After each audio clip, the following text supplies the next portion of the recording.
I was astonished and feel completely out of place in that dazzling list that we've just heard there. I don't know whether you're familiar, David must be, with one of Clive James's greatest early works, which is a wonderful mock-heroic poem in the manner of the 18th century, called The Adventures of Felicity Fark, as in fuck, in the land of the media. And it's illustrated by Mark's magnificent cartoons, but it has one of the greatest exchanges of all between, you said you were going to interview Michael Parkinson, in which Michael Parkinson and Russell Harty interview each other's mothers. It seems to me that that is the one element that is actually missing from that glittering galaxy of a list. I presume Russell Harty's dead. He's dead, but I'm sure you can deal with that, David. You can cope with most problems. Now, I think, first of all, a disclaimer. I know absolutely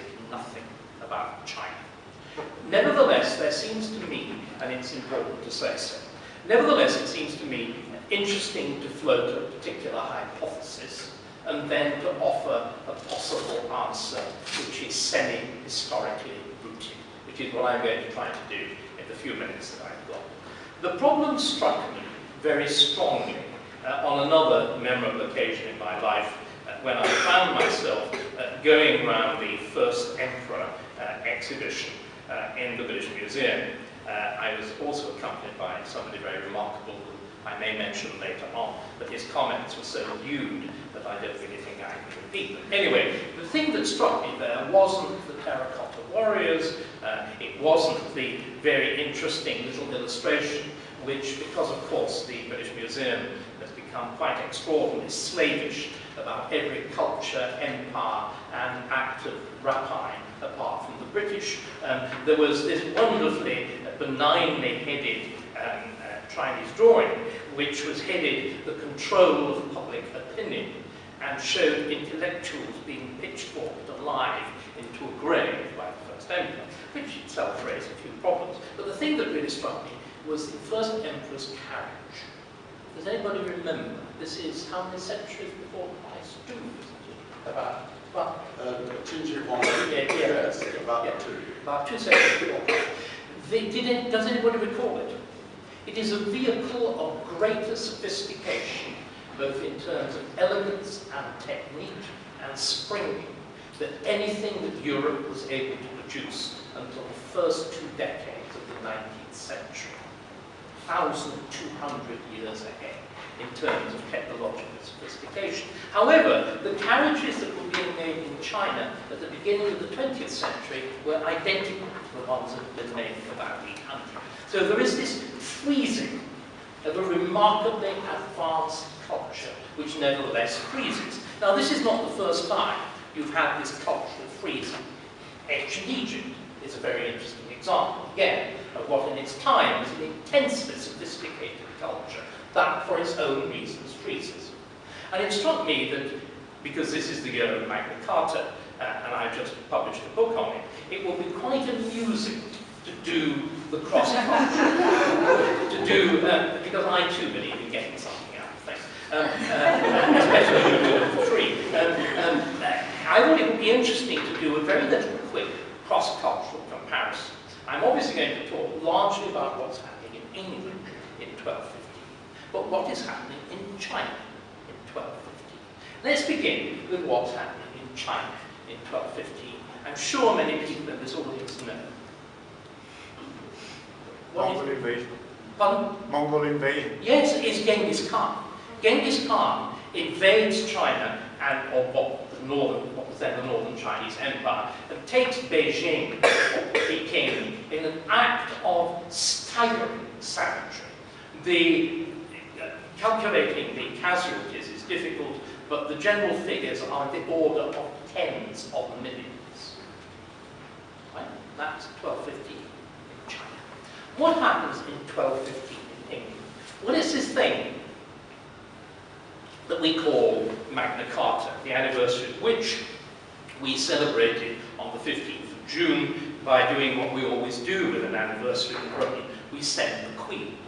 And we sent the Queen to Runnymede, and because I was attending the Garter of the party, I can name drop too, because I was attending the Carta and the party which followed, run by the heralds, I got the goss as to what Her Majesty had said. She was clearly not very impressed, and she remarked, well, I went there, into a field, and heard something. There was very loud music, and I went away again. And that was a very, very precise description, and it took to say more or less as long as she was there. Now, sending the Queen, of course, to mark the second greatest humiliation in the history of the English monarchy is a very strange thing to do. It led me to wonder how we're going to mark the anniversary of the greatest humiliation, which is coming up in 4 years' time, in 2019, which of course is the execution of the anniversary of Charles I. Are we going to send it to Whitehall to try out an exquisite little bronze block that will be carefully placed outside on the platform, outside the windows of the banqueting house? It would be a nice thought, wouldn't it? I'm sure Prince Charles would applaud.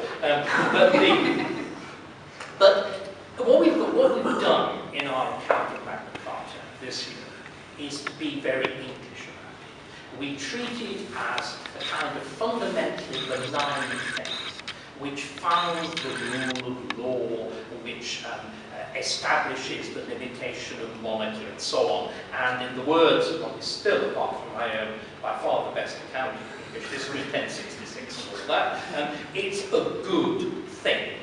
Now, what I want to do this evening is to deconstruct some of that and to look actually at what really does happen in 1216, to address the question, first of all, that Magna Carta is a complete failure, and that it only becomes a success in the course of 10 years, but above all, to look at what makes it a success. The Magna Carta of 1215 is an act, obviously on no comparable scale of violence, Genghis Khan, but it is a product of violence. It's a product of civil war. It is a revolution. It is a product of the fall and change of empire. So it's all of these cataclysmic things that figure so largely in the history of China, repeatedly. But what is more interesting about it, it is essentially the Magna Carta that we have, the reason that we're celebrating, the reason that it is the progenitor, the direct progenitor of all our political institutions. Parliament goes back in a lineal descent to that Magna Carta decade, 1215 to 1295. The reason that, and what I think is the peculiarity, and the thing that's different in 1215 in London, and a few miles from London to the west, at Runnymede, and in China, is that in England, in 1215, 1216, 1225, of course there is violence. Of course there are wars of cultures even between the church and the barons and so on. But above all, what you see, which I do not discern in China then, and I don't discern in China now, and as far as I know, there's been very little of it in and between in those intervening 8 centuries, is what I would call the political process. Now, we have become very contemptuous about the political process of the West. I wish to suggest that we are wrong to do it. Because, ladies and gentlemen, as we all know, human beings have very different wishes and very different wants and very different needs. And there are only 2 ways in which you can reconcile those differences. One is by force, and the other is by doing deeds. And a very great man who was capable of doing both, our greatest war leader, as well as undoubtedly our greatest single prime minister, Churchill, put the difference clearly and expressed his preference forcefully. War is better than war. Anjou, Maine, the places where his father, his mother, his brother, Richard Coeur de Lion is buried, the whole lot goes. But John shows his astonishing ability to recuperate. And what he tries to do is to compensate for the loss of the continental empire by creating a new empire in Britain. And he presses, as always, again, the dialogue in England is always between the southeast and the west, and England and the Celtic fringe. This is a pattern that recurs constantly, as well as the dominant role of London, all of which we see in these events. And John uses the ability of the great, again, the wealth of England, which is a constant throughout our history, going right back to the Romans and the Normans. Why do they come here? Because it's worth harming. There's an enormous amount to be extracted. So you get then an attempt at creating a new British Empire using the wealth of England and doing what in many ways, again, is really quite progressive. Screwing money, not out of the poor, who don't have very much, and make an awful fuss about yielding on what they do have, but out of the rich. And he screws, by manipulating the process of justice and so on, the two most powerful and richest groups in the country. Again, this establishes a very interesting precedent. The Greeks still have not yet learned to do it, which is to tax those who are capable of paying. Remember, it's the great difference between England and the French Revolution. The French aristocracy didn't pay tax before the Revolution. It's the attempt at making them pay tax that leads to the Revolution. The English have always actually taxed the rich, which is the reason, of course, that you have a parliament, because the rich can resist, and so on. Anyway, so John taxes the rich, he taxes the great landowners, and he taxes the church, and it all goes swimmingly, and he establishes the most absolute control over Britain that had been done even by William the Conqueror, until in 1212 it falls to bits. There is a rebellion, two leaders of the nobility emerge, a man called the Earl of Winchester, sire of Quincy, and another man called Robert Fitzwalter, who was a great lord in the north of England, in East Anglia, but also in the city of London. London is immensely important economically because it's the great entrepot, it always has been, of Western Europe. And he is very powerful in London in terms of understand as a baron. He is lord of the second castle of London. The main one is the Tower. The other one is Baynard's Castle of the West. He's the hereditary captain of the city militia. But also, to give you a flavour that the barons aren't quite, you know, the overprivileged members of the Bullingdon Club in funny dress that we might think they are. He's also a leading member of the London victualling trades and a vintner. And if you look in Magna Carta, you will see that the London victuals trade, the wine trade, does astonishingly well. And that London measures are imposed on everybody else. I just wonder what means. You see the connection. Anyway, to get the barons right, you see, they are, on the one hand, you know, the nearest thing to them in many ways, and of course it was caught perfectly by West Side Story. They have the kind of sort of black gangster view of life. It's immensely masculinized violence, intense relations, domineering relations with women that they call corporate love, the whole intense male-male relationship, the question of honor or respect, all of these things, which is, you know, why West Side Story works so well as the take on Shakespeare. But the barons are much more than that. They are highly commercial figures. They run their own businesses. They have huge landholdings. They've got technical advisors. They have accountants. They have administrators. And they have churchmen who supply them with theory. Okay, so these two rebel. They threaten to, they're trying to assassinate John, or what would have been much more amusing, to hand him over to the Welsh. That would have been very jolly, because he's just executed 22 aristocratic young Welsh hostages. So I think the kind of death that he would have experienced would have been an interesting one. Anyway, the rebellion fails, but John loses confidence. He buys off the church. He does a great deal with the church. He tries to recoup the huge lands that he's lost in France by mounting an exceedingly ambitious invasion of France. And again, John is nothing if not ambitious. He conceives of a kind of huge, sort of church-scale invasion. You absorb one from the west and another from the east. You put together a European combine of powers. The only difference with Churchill is that it fails completely, staggeringly, utterly. He's completely defeated at the Battle of Bouvines in 1214, having alienated everybody in that, totally open to his enemies. And it's at this point that the astonishingly novel nature of the events of 1215 begins. Now, there have been lots of early rebellions, but you always rebel in the name of an alternative claim to the throne. Now, John, unlike the Labour Party, had sorted that one out. He's killed them all. So there are no, it's very important. The Turks always do this. Under the Ottomans, the first thing that happens when a new sultan succeeds is he invites all his brothers, of whom there were dozens, of course, his father had countless wives and mistresses.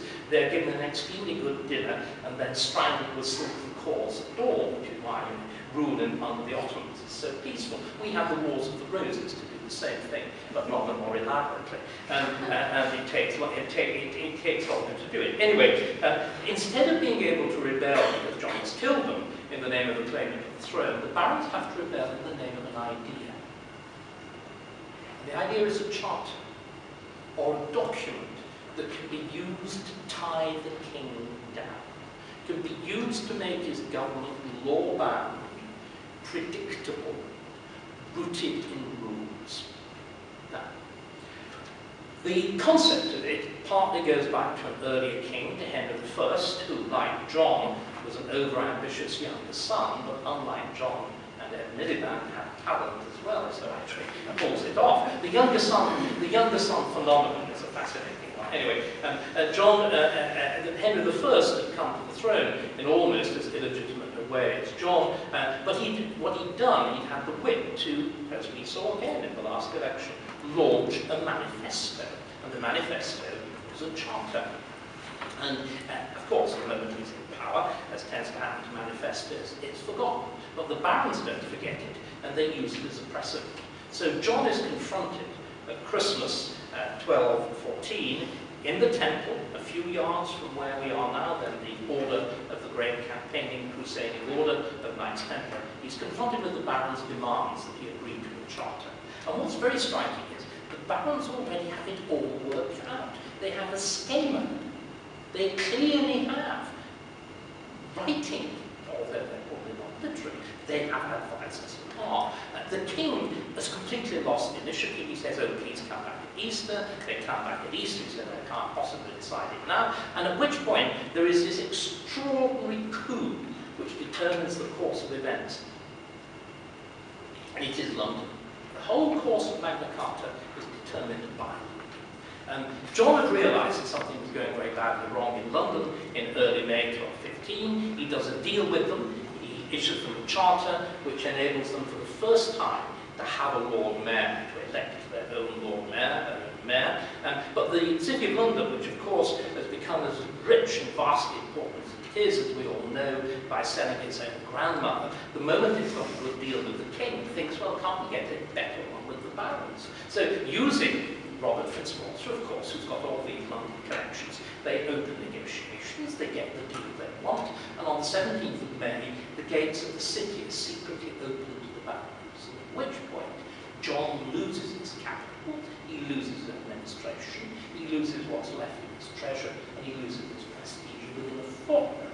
At Runnymede, he is having to negotiate with the barons, and you can measure the depth of his humiliation. The man who is doing the negotiating on his behalf had been the man who led the church in resistance to his depredations, the Archbishop of Canterbury, Stephen Knight. But what, ladies and gentlemen, makes all this really interesting is we actually have the document that was submitted to Langton by the barons, and you can see virtually from the document itself that the Archbishop's reaction was a most unepiscopal oh shit. They were actually presented to him. It's an astonishing document. Like all documents remember, we don't have paper, China does. What we have, we write on sheep, of which there are a great many in England. The sheep are dead, first of all.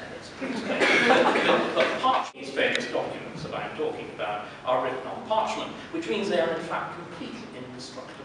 It's one of the reasons that so much of this stuff survives. You can use parchment as tarpaulin.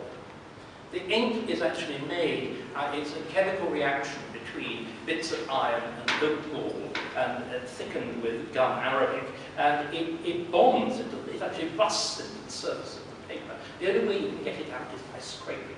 If you look at an image of a medieval scribe, he's always shown with a knife. That's partly to cut his quill, but also to erase, razor, scrape out. Anyway, we have this bit of sheep that was presented to Archbishop Langton. It's astonishing. It's sheep turned around. So it's in memo form. And it's the sort of thing that David does to you when you negotiate. Point, in little, the whole thing you do, or I do with an email, one line in about 10 words, no more. And what do we put at the beginnings of those lines nowadays, David? A one or a two, or sometimes simply a bullet point. Well, 800 years before Microsoft, the barons put bullet points at the beginning of each line. You have what's called a paragraph mark. It looks exactly like a bass clef that's been turned the wrong way around with the tail straight down. So each point has got a bullet. And this is a brutal negotiating document, except at the very end, where that form of very short lines gives up. There are no more paragraph marks, and what you have instead is a long section of continuous text. And to give you a flavour of just how radical it was, it sets up a committee of public safety. This is an authentic revolution. It sets up a committee of 25 barons, who are, of course, chosen by the other barons. It is their job to adjudicate between the king and the barons. When they are found in favour of the barons, which they invariably do, they are authorised, if the king doesn't agree instantly, to do what they decide should be done, to levy civil war on him. And to levy a civil war in which the actual phrase is to do him as much damage as possible, only accepting his life, the life of the Queen, and the life of his eldest son's revolution. And to make sure they can do it, everybody in England has to swear an oath, not of loyalty to the king, which they'd always done, but of loyalty to the Charter, to the 25, to the judgment of the 25, and to execute the civil war against the king. It's an astonishing document. At the same time, the king is forced to accept this amazing treaty for the surrender of London, and it's the most insolent document that has ever been submitted to a king of England. The barons said, King of England, whom they barely addressed as king. None of the terms of majesty or anything they used about it at all. We hold London. We're going to continue to hold London. We'll hold it in your name, but you can't put any troops there. You can't put any stores there. We'll accept no orders. However, providing you do everything we want in 8 weeks, the deadline, the 15th of August, 15th Magna Carta sealed on the 15th of June, 15th of August is the expiring deadline for London. Providing you do everything we want, we'll give it you back. And if you don't, we won't.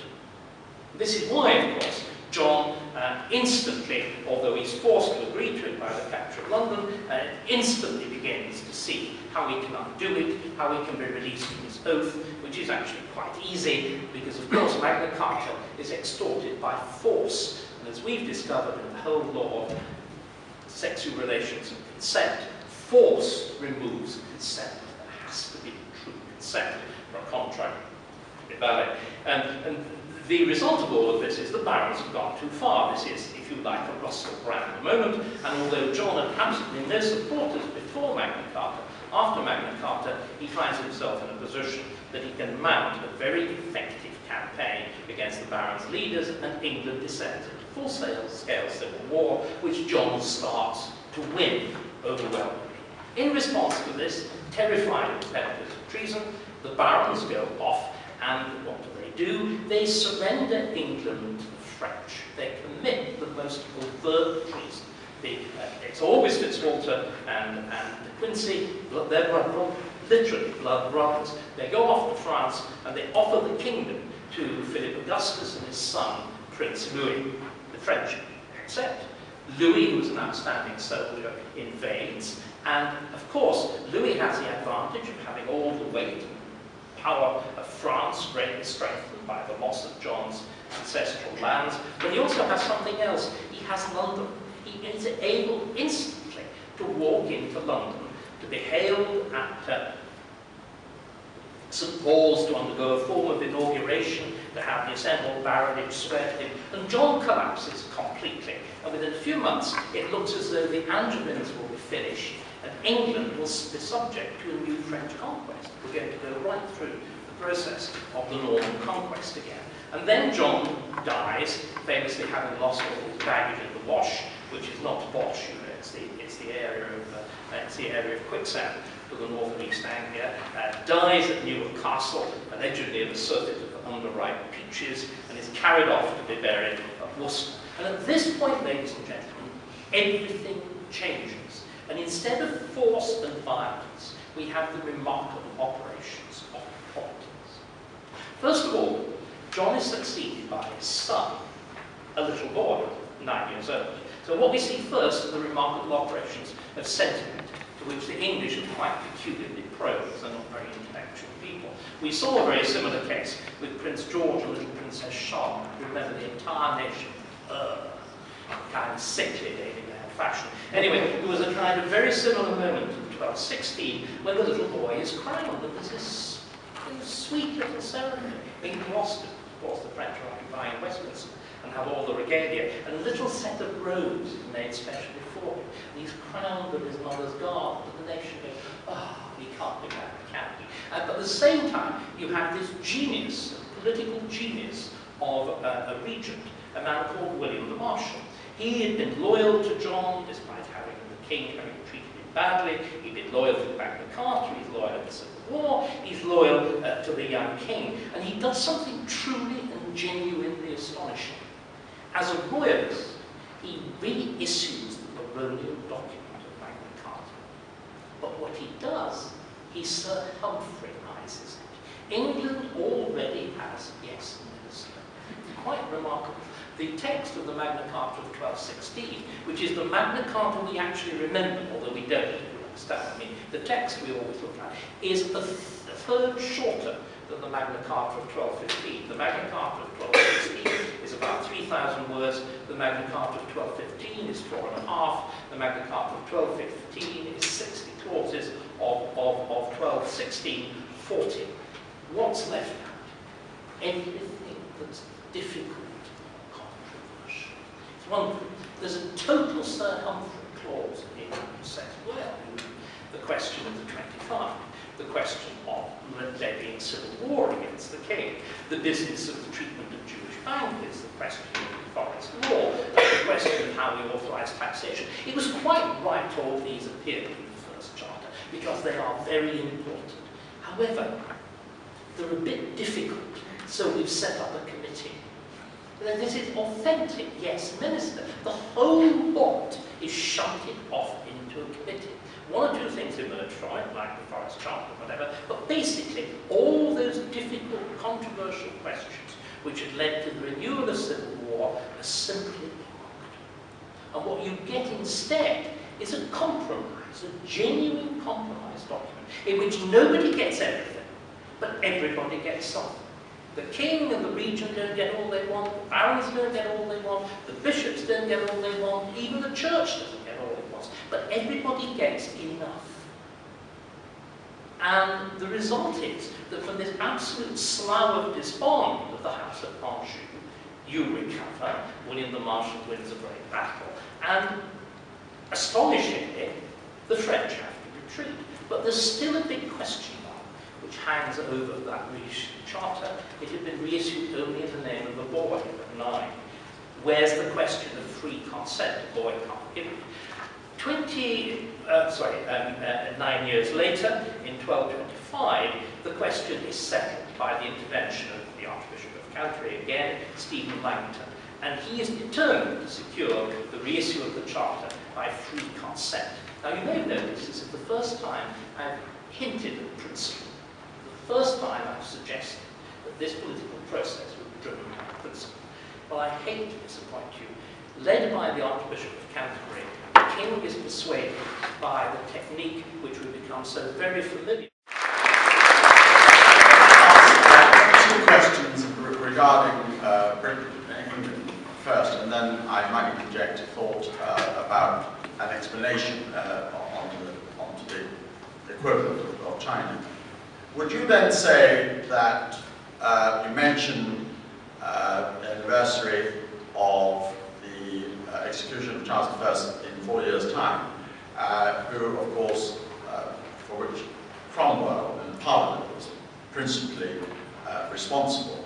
Would you say that Magna Carta was, in fact, the highest authority that Cromwell had in bringing Parliament about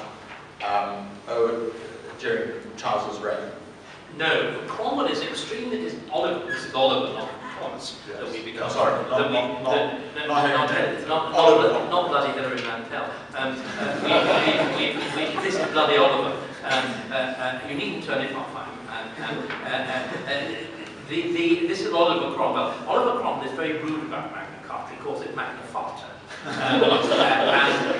And he takes a very different view of power as being essentially ordained by God.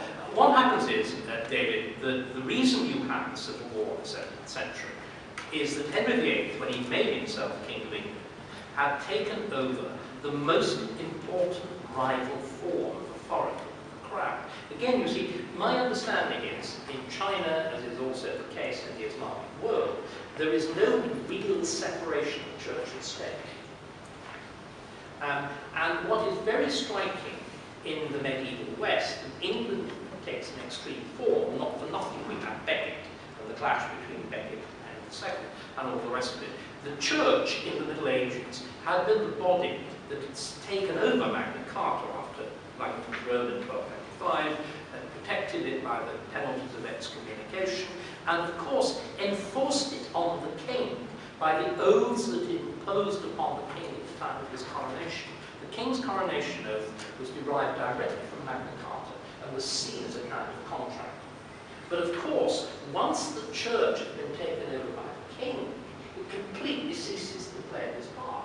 And there's this astonishing reversal in the role of the church in the 16th century. From having been the body that was most able to put a brake on the king, the Anglican church becomes the most supine, king-worshipping, absolutist body you can bloody well imagine. Cranmer, at the coronation of Edward VI, Henry VIII's son in 1547, spends a lot of his time apologising.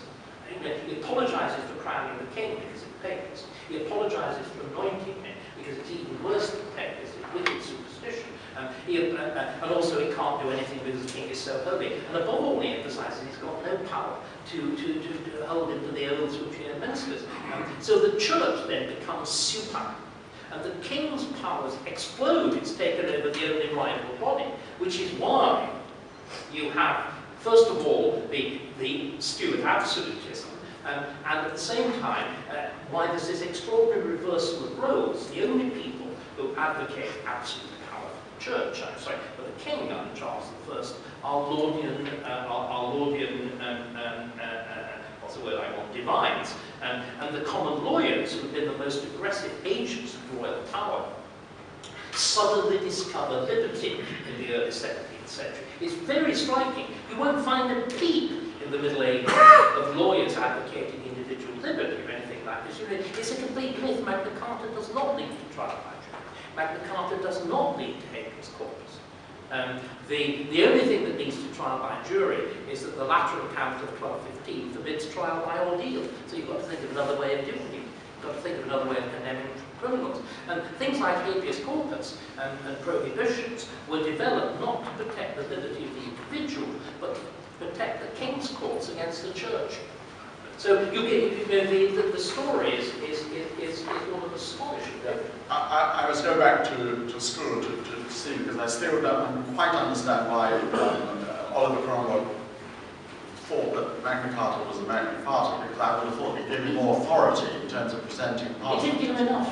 It didn't give him enough, but nonetheless, yes. It didn't give him enough. I mean, but again, you see, David, it's the Americans descending from Edward Coke who venerate written constitutions. Yes. In 1628, against James I and Charles I, there was a serious attempt to make Magna Carta a genuine written constitution that would be above the law, that would be above the king, just like the American Constitution. And the American Constitution descends directly from that, which is why if you go to the Magna Carta exhibition in the British Library, you will see drafts of the Constitution and of the Bill of Rights. They're all there. They consciously descend from this. We don't do that. Okay, I'll just make one reference to an attempt. I'm no scholar as such, but in the case of China, of course, we have no incidence of anti-disestablishments because we don't have a religion as such. I mean, we've always had a secular religion called Confucianism. And in fact, Buddhists, of course, came from India, and we never had a religion as such, so there was no schism between religion and state. And we've had 4,000 years of dynastic empire, where I think why we don't have the kind of uprising the West, or in the case of Britain, is one of geography. Because if you think that China is so vast, if you want to have 25 barons get together, it will take them about 5 years just to meet somewhere. And this dispersement of population and the assumed power of the king has actually made it very difficult. I mean, I don't know whether that's an explanation, but that's just a common sense observation that was the other reason. And indeed, the last dynasty of China was not by Han, it was actually Manchurians who were not Chinese as such. So, you know, you do have incidents of foreigners coming in and taking over the dynasty. And of course, the extraordinary thing is that we still talk about China as an ancient dynasty for thousands of years, what I call a Henry Kissinger view. But actually, modern China of the 20th century was all shaped by democracy, republicanism, capitalism, Marxism. They're all Western thought. But listen, we're 7 o'clock, unless there's one more intelligent question. Yes, okay, try it. Right. It's intelligent. If Magna Carta wasn't the game changer that we're all sold it as being, what moment in British history, or as you say, we don't know Chinese so much, was the biggest game changer? Was it Henry VIII? Was it something else? What's your moment? No, I think the Magna Carta process from 1215 to 1225 is the foundation of our political system. I mean, it really is absolutely transformative. What Henry VIII does is undo it, and mean that you have to redo it again in the 17th century. And what's very striking in the 17th century, you undergo exactly the same process of extreme, or kind of Hegelian process, you know, a dialectical process. You know, you have thesis, antithesis, and synthesis.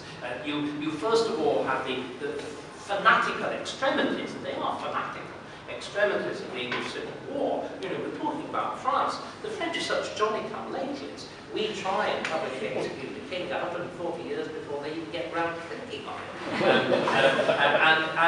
But Cromwell and his merry men are an absolute wild extreme.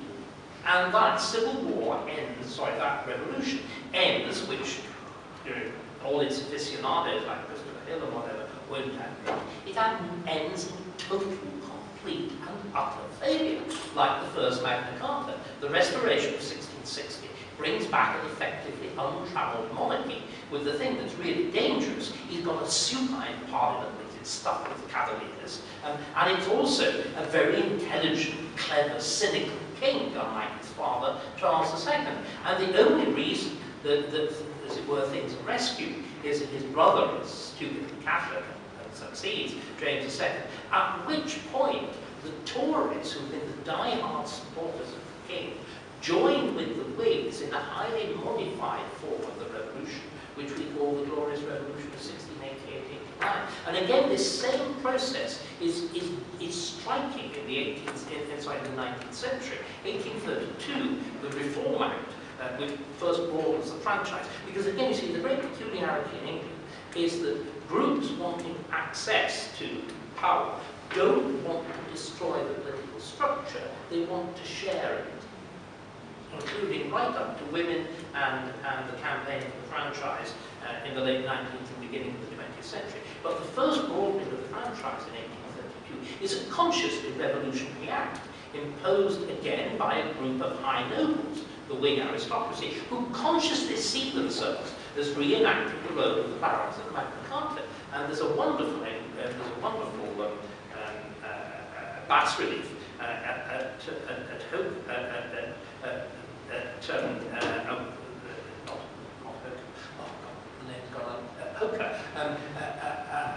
the house of the descendants of Sir Edward Coke, which actually shows the barons, which shows the House of Lords of 1832 as the barons of Magna Carta and William IV as King John. But that broadening of the franchise only entrenches itself when a Tory Prime Minister, by far the greatest Disraeli, spots the opportunity that many of the working class are natural Tory voters, as we discovered in the last election.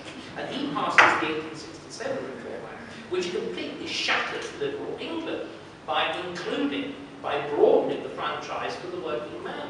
And, and so in other words, it takes both sides of the political spectrum to agree on a point before it entrenches and becomes a working part of our politics. Last question. So, William Marshall is the Yeah. Yeah. But without him, the Magna Carta would not have. Without a figure like that, who had the genius, and also the fact we did have a civil service too, without the Sir Humphreys of the day, who said, too difficult, let's set up a committee. David, continuation of my question. So do you think that David Cameron is right to want to repeal the Human Rights Act, and then do we need a British Bill of Rights? Certainly, I think not only do we need a British, or it may even be by that point English Bill of Rights. Remember, Scotland has got a separate legal system. Can I gently remind everybody that the Act of Union of 1707 preserved Scotland's complete cultural, educational, religious, and legal and fiscal independence. I mean, the only thing that united the parliaments, the only thing that the Act of Union was designed to unite was foreign policy. It wasn't intended to unite anything else at all. But I certainly think we need not only a new Bill of Rights, I would argue that we need a new written constitution. I think that in the last 10, 20 years, particularly under New Labour, we've tinkered with things so much. You have arbitrary devolution and all the rest of it, that the existing structure just doesn't work. But don't you think that the way David Cameron is moving, that ultimately he will push away Scotland and he will maybe end up by having Scotland become independent? I think the Scots are pushing themselves a bit, or rather the Scottish Nationalist Party. There's no doubt that what their intention is. I think that everything will depend on whether or not what I've always thought of the natural, rather mean-spirited good sense of the Scots, that wonderful phrase about it's from P.G. Woodhouse, that it's easy to tell the difference between a ray of sunshine and a Scotsman with a grievance. And the Scottish National Party is a kind of articulation of that. And I don't really believe that most Scots are discontent with the Union. They had a very particular reason for voting as they did. But it seems to me, the case for not having Scottish Westminster MPs voting on questions in England seems to be open and shut as a simple matter of justice. It was first propounded by the so-called West Lothian question, was first propounded by a Scottish Labour MP. It's nothing to do with its own position.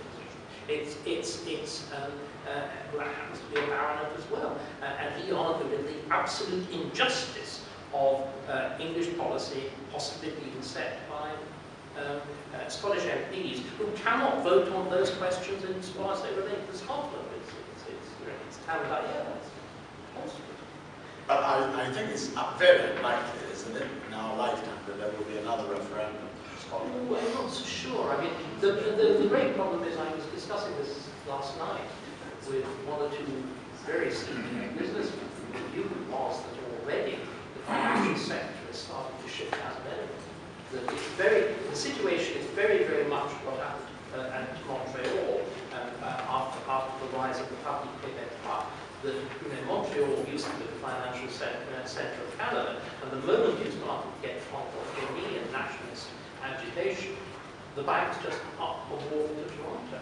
Apparently, it's standard life. 90% of its customers are English. Scotland, remember, is a tenth of the population of the United Listen, Intimidating. fascinating, and will you please join me in thanking Lyrics Library